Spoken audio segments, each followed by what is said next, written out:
Hello. JEE mains chapter wise PYQ series में coordination chemistry का question हम लोग सॉल्व कर रहे हैं। आज आखिरी लेक्चर है और आज अराउंड 11 क्वेश्चन और होगा। कोऑर्डिनेशन केमिस्ट्री में 251 क्वेश्चन टोटल हुए जो 2010 से 2025 के बीच में पूछे गए हैं। ठीक है। कोऑर्डिनेशन केमिस्ट्री के साथ कुछ दो चार क्वेश्चन है जो सॉल्यूशन और some basic concept of chemistry के बेस पर भी पूछे गए थे, उसको मैं उसी चैप्टर में करवाने वाला हूँ। ठीक है। स्टार्ट करते हैं आज का first question. Identify the homoelectric complex that is low spin, that is और are low spin। देखो होमोलेप्टिक, इससे पहले वाले लेक्चर में भी ऐसा था। होमोलेप्टिक मतलब सेम टाइप के लिगेंड प्रेजेंट हो। तो यहाँ पे देखो दो डिफरेंट टाइप का है, इसको हटा दो। सेम टाइप का है, इसको चेक करते हैं, इसको भी चेक करते हैं, इसको भी चेक करते हैं और इसको भी चेक करते हैं। अब लो स्पिन पूछा गया है।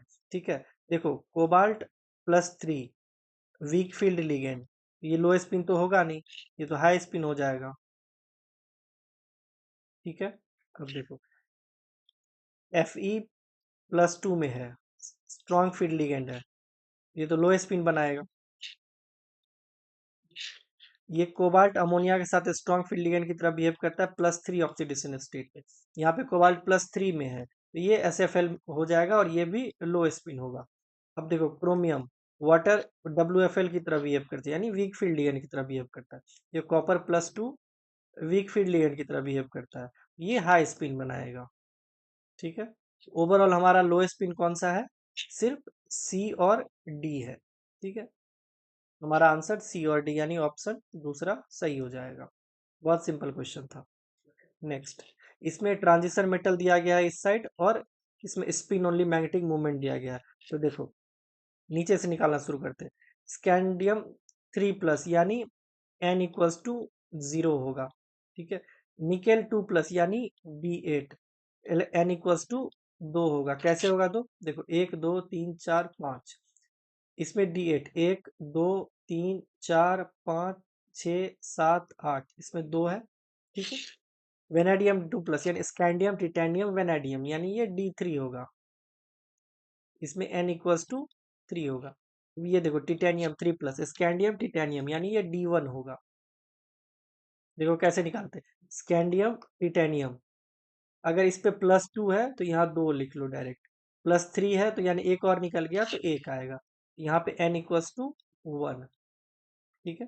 अब देखो इससे पहले भी बता चुके हैं, अगर एक इलेक्ट्रॉन है तो उसका म्यू वैल्यू 1 से 2 के बीच में, 2 है तो 2 से 3 के बीच में, 3 है तो 3 से 4 के बीच में, 4 है तो 4 से 5 के बीच में, ऐसे करके।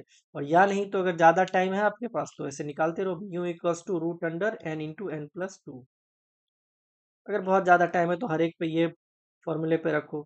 अगर इस तरह का दिया गया तो मैं तो नहीं बोलूंगा ये करने। अगर NAT में पूछा गया आपको आंसर टाइप करना है, एग्जैक्ट वैल्यू टाइप करना है तो आप इसको फॉलो करो, अदरवाइज टाइम उतना किसी के पास नहीं रहता। अब देखो ये n=0 है तो ये तो डायरेक्ट 0 हो जाएगा, n की जगह 0 रखोगे तो 0 हो जाएगा। अब देखो ये 2 है तो 2 से 3 के बीच में यहाँ आ जाएगा, ये 3 है तो 3 से 4 के बीच में यहाँ आ जाएगा, ये 1 है तो 1 से 2 के बीच में यहाँ आ जाएगा। तो मतलब तीसरा किसका है? ए का है। ठीक है। नहीं तो इधर लिखते हैं, ए किसका है? तीसरा। ए का 3, इसको हटाओ। बी का कौन सा है? पहला। बी का पहला, बी का पहला, बी का पहला, इस दोनों का हटा दो। अब देखो सी का चौथा, सी का चौथा और डी का दूसरा, यानी हमारा ऑप्शन फर्स्ट सही हो जाएगा। नेक्स्ट, इसमें कॉम्प्लेक्स दिया गया और हाइब्रिडाइजेशन दिया गया।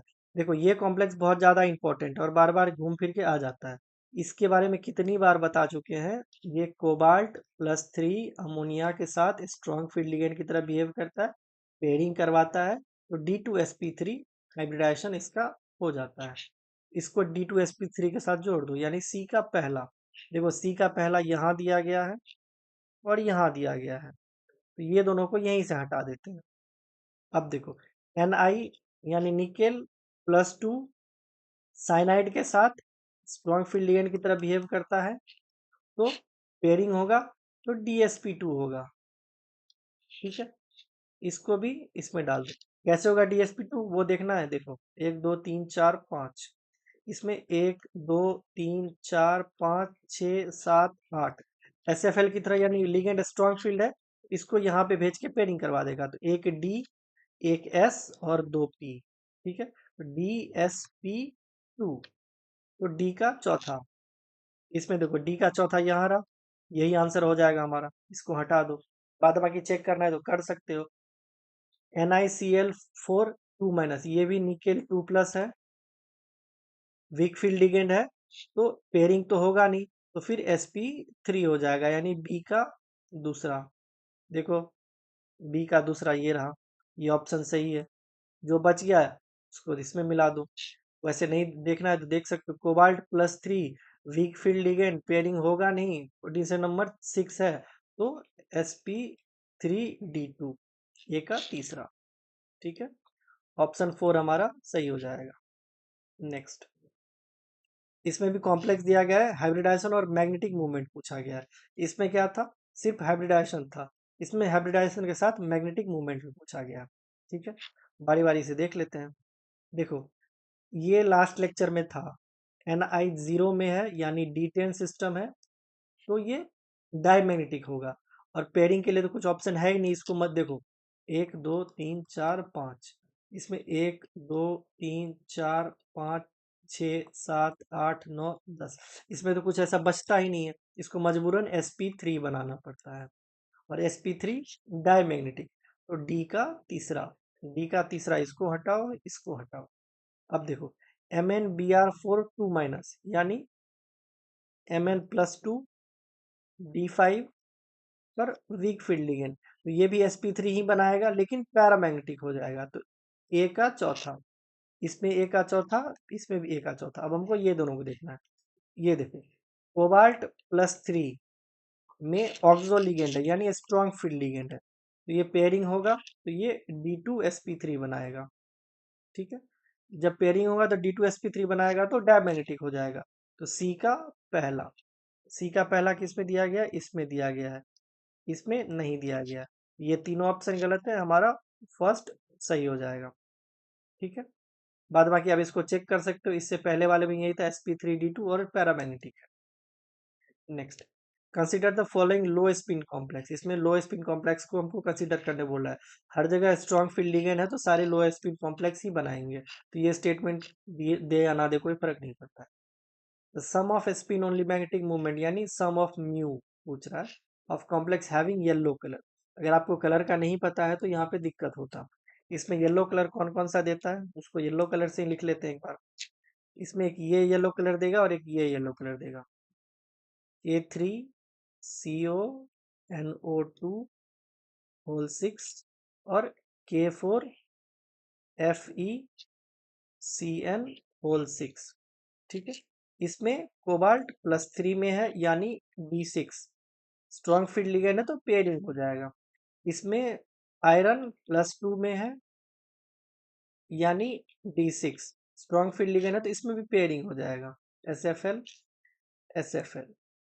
देखो 1 2 3 4 5, दोनों D6 ही और स्ट्रॉन्ग फील्ड लिगेंड ही है, तो दोनों का एक साथ हो जाएगा, अलग से करने की जरूरत ही नहीं है। देखो 1 2 3 4 5 6, अनपेयर्ड इलेक्ट्रॉन तो है ही नहीं, spin only magnetic moment n=0 आएगा, n=0 आएगा, तो ये भी 0 हो जाएगा। इसका भी 0 और इसका भी 0, दोनों को ऐड करोगे तो 0 ही तो होगा, ठीक है, सिंपल।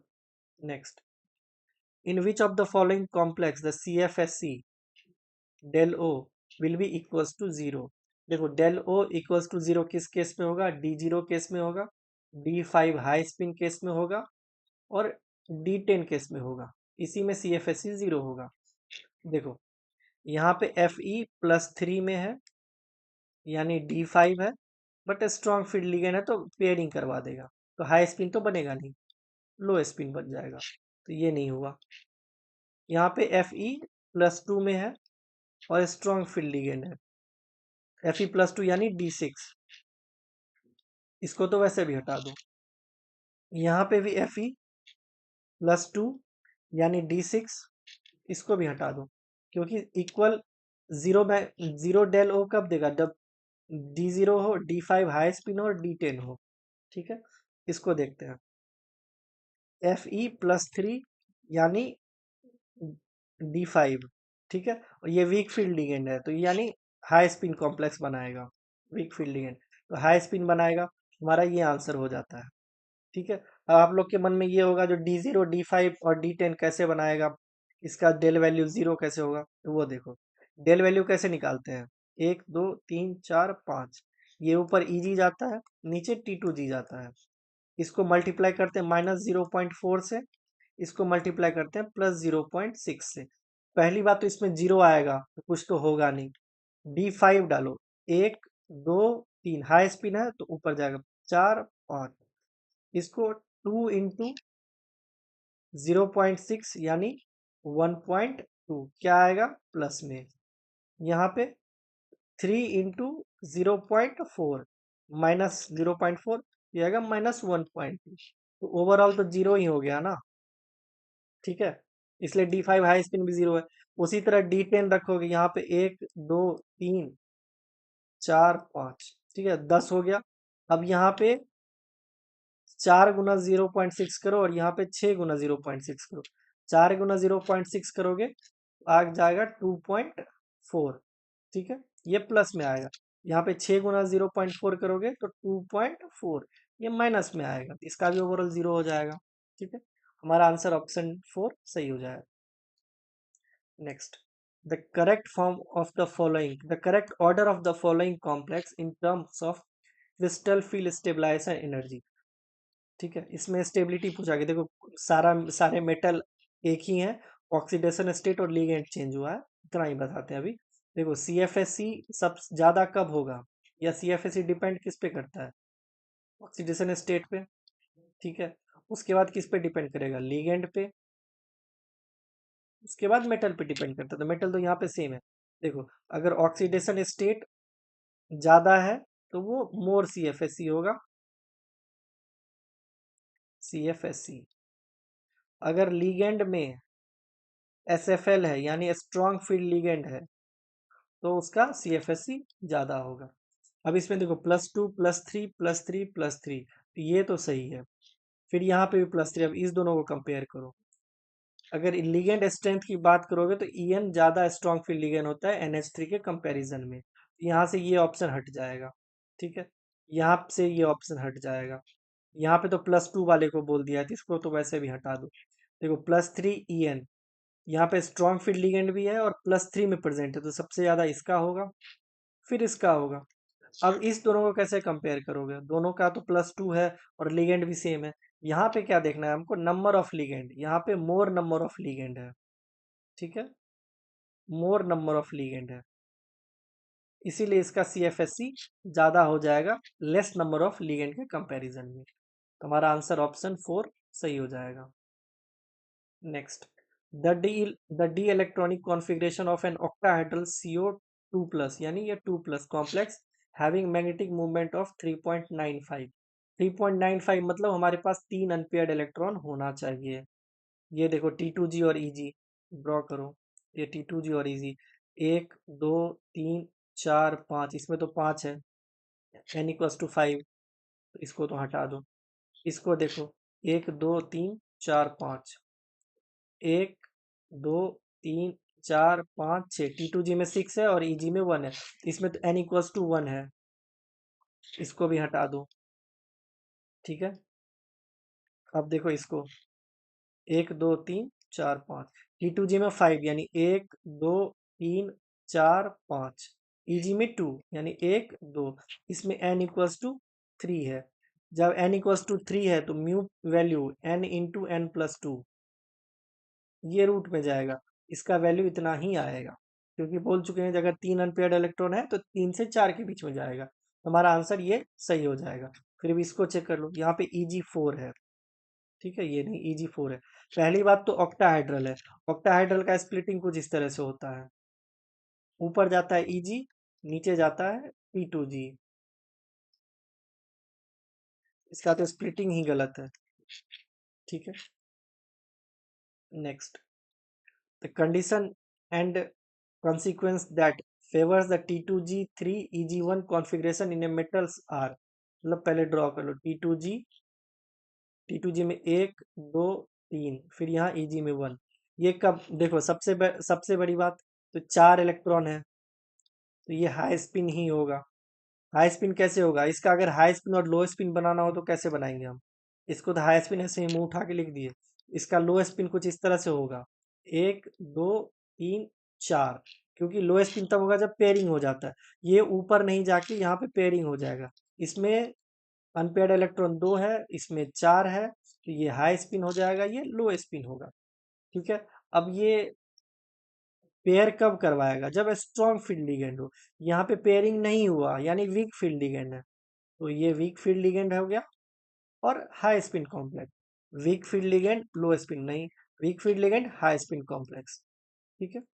स्ट्रॉन्ग फील्ड लिगेंड नहीं होगा, वीक फील्ड लिगेंड होगा। ठीक है, वीक फील्ड लिगेंड होगा। तो हमारा आंसर ऑप्शन 2 सही हो जाएगा। Next, the correct increasing order of stability of the complex based on del O value. मतलब CFSE इंक्रीज करेगा तो स्टेबिलिटी इंक्रीज करेगी। ठीक है। अब CFSE निकालने के लिए तो बता चुके हैं, 1 2 3 4 5, 1 2 1 2 3, इसको -0.4 से मल्टीप्लाई करना है, इसको 0.6 से मल्टीप्लाई करना।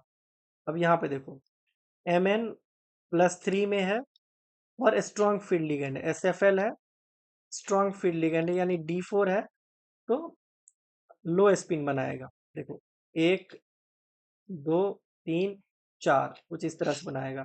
इसका हो जाएगा, इसको यहीं पे लिख लेते हैं, -0.4 into 4 equals to -1.6 del O. ठीक है, यहीं पे यहाँ देखो, कोबाल्ट+2 है, यहाँ पे स्ट्रॉन्ग फील्ड लिगेंड है, यानी कोबाल्ट+2 यानी D7 स्ट्रॉन्ग फील्ड लिगेंड है, तो लो स्पिन बनाएगा। तो D7 देखो, 1 2 3 4 5 6 7, इसका इसका कितना हो जाएगा? 6 इंटू -0.4 प्लस 0.6, 6 इंटू -0.4 ये हो जाएगा -2.4, -0.6 करोगे तो ये -1.8 आएगा। ठीक है, इसको लिख लो -1.8 डेलो। ठीक है, देखो उसके बाद देखो, ये D6 है, Fe+2+2, एक सेकेंड रुको,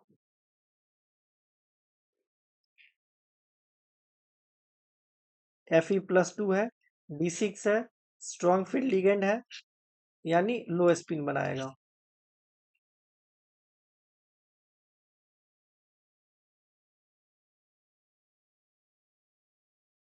एक सेकेंड, ये लो स्पिन बनाएगा। इसका कितना हो जाएगा? यहाँ पे D6 है, -0.4 इंटू 6, ये हो गया -2.4, ये हो गया -2.4 डेल ओ। ठीक है, अब इसका देखो,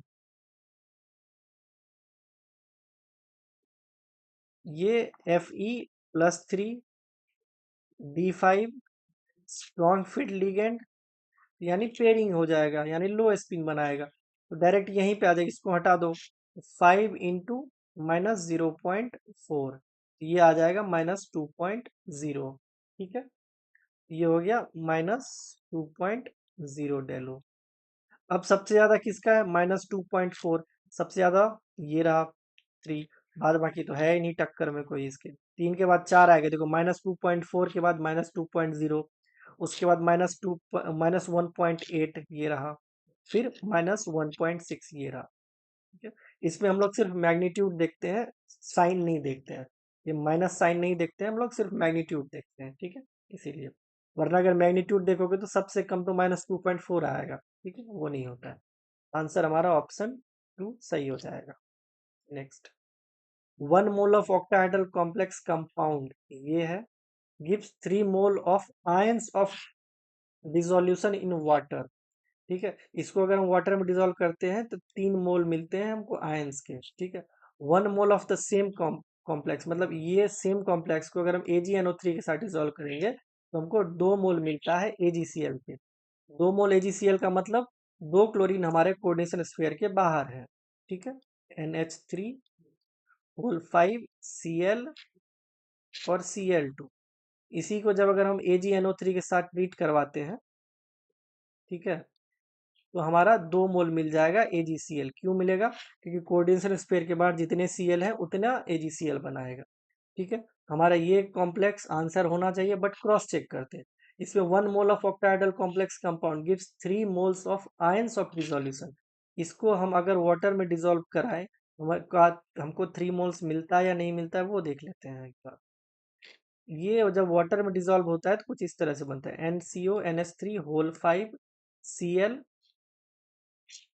2 प्लस प्लस 2 क्लोरीन माइनस। ठीक है, ये 2 मोल हो गया, ये 1 मोल हो गया, तो हमारे पास total 3 moles of ion present है। हमारा यही कॉम्प्लेक्स सही है। देखो ये तो नहीं होगा, ये भी नहीं होगा, ऑप्शन 3 में ये दिया गया है, ऑप्शन 3 हमारा सही हो जाता है। ठीक है, आज 11 क्वेश्चन हुए टोटल। 2025 तक में कितना 251 क्वेश्चन हुआ है। ठीक है, प्लेलिस्ट में पड़ा है, आप जब चाहे तब देख सकते हैं। ठीक है, मिलते हैं नेक्स्ट वीडियो में। Thank you.